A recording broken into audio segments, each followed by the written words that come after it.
Can we talk about the $34 trillion debt? And in layman's terms, why do you think it jeopardized our security?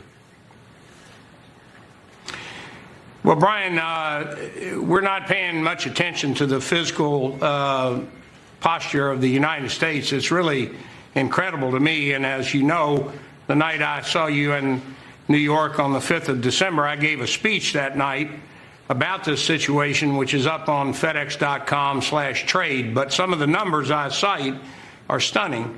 First, as you just mentioned, we have a $34 trillion debt, which increased by $1 trillion in the last 90 days that we have fostered onto the backs of our grandchildren.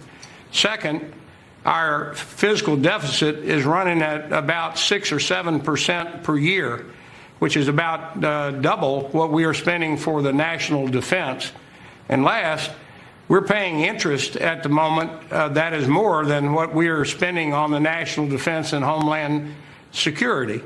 So the congratulations that are going around about 200,000 jobs in December were really juiced by these deficit expenditures by the government. And the majority of all the jobs that have been produced over the last 18 months have been in government, education, healthcare, and restaurants and travel. So we're not improving the productivity of the country through invention and innovation and expanding our markets and trade. So this is very dangerous. So I know you also have very patriotic knowledge of the military and fought for our country, where you won quite a few, earned quite a few awards. But you said to look at BRIC. That's an acronym. That's a group of nations, enemies of our country for the most part, head up now by Russia. They have one objective, it seems, and that's to dethrone us as a military and economic superpower. And they're aiming at the dollar. How? Well, the dollar has been the reserve currency since the end of World War II, when the U.S.-led Allied coalition set up at the Bretton Woods Conference the International Monetary Fund and the World Bank. So a great deal of America's soft power is the fact that we provide the reserve currency. Well, the BRICS, Brazil, Russia, India, and China, set out a couple of years ago to enlist a lot of countries around the world to have an alternative currency settlement system.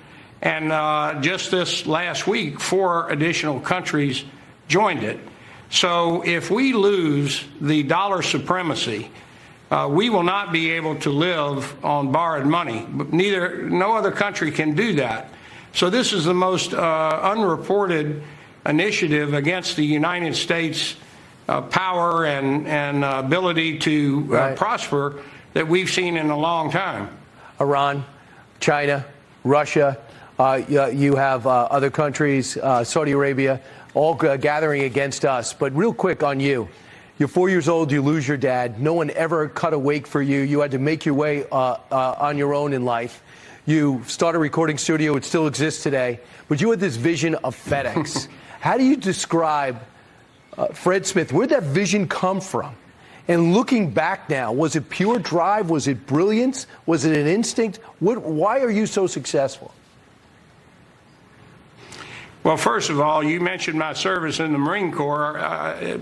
My Marines accomplished a lot of stuff. I just ran around and talked on the radio and tried to support them. The original idea for FedEx was a very simple observation, and that was the world was going to automate.